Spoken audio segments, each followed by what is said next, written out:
This is Radio Sadaye Hurriyet Jammu Kashmir and I am Ibn Salam with Kashmir Update. Despite curfew-like restrictions imposed by the occupation authorities to prevent demonstrations against the custodial death of iconic resistance leader Mohammad Ashraf Sehrai, people on second consecutive day today offered funeral prayers in absentia, recitation of Quran and organized prayer sessions for the senior APIC leader in several parts of Srinagar, Avantipora, Baramulla and other areas.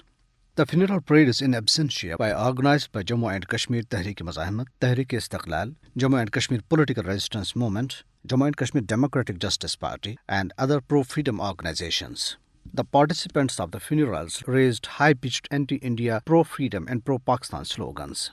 The All-Party Hurriyat Conference has asked the people to continue holding funeral prayers in absentia and special prayer sessions for the martyred leader. In Islamabad, funeral prayer in absentia for Hurriyat stalwart was also held at iconic Faisal Mosque as well, wherein a huge number of people, Hurriyat leaders and chairman of Kashmir Committee Shahriyar Afridi participated. Addressing on the occasion, Shahriyar Afridi paid rich tribute to the martyred Mohammad Ashraf Sehrai, saying the sacrifice of Sehrai will continue to inspire the coming generation of Kashmir. Reiterating the continuation of Pakistan's moral, political and diplomatic support to the oppressed people of Kashmir, Mr. Afridi said, the struggle of Shaheed Sehrai is evidence of the fact that Kashmiris will not give up their demand for the right to self-determination.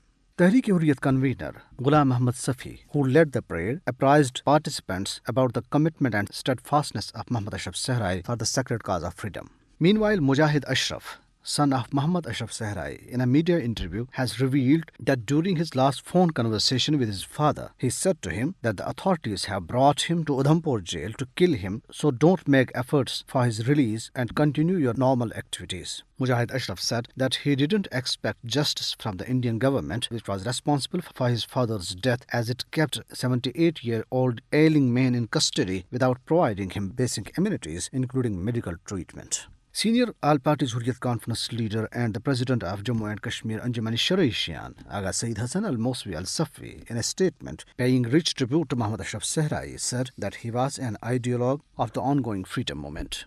The Jammu and Kashmir People's Freedom League, Tehreek-e-Wahdat-e-Islami and Employees Joint Action Committee in their meetings and Hurriyat leader Javed Ahmed Mir in a statement in Srinagar also paid homage to Mohammad Ashraf Sehrai.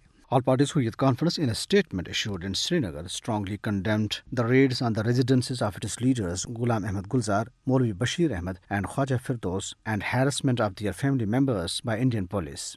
It termed the police action as the worst display of state terrorism and frustration of Modi regime in failing to quell the freedom movement. Political analysts and commentators during their interviews with the Kashmir Media Service said the custodial death of Mohammad Ashraf Sehrai has further elevated his stature among the Kashmiris. They said that Mohammad Ashraf Sehrai would continue to be viewed as an icon leader and symbol of resistance who strived for the sacred cause of freedom throughout his life. They said that the martyred leader remained an ardent supporter of Pakistan and a staunch freedom fighter throughout his life. On the other hand, Pasbani Hurriyat Jammu and Kashmir and Tehreek-e-Istiqlal Jammu and Kashmir held anti-India demonstration in Muzaffarabad against the custodial killing of senior All-Party Hurriyat Conference leader Mohammad Ashraf Sehrai. And we end it here. Have a good night and keep listening Radio Sadaye Hurriyet Jammu Kashmir.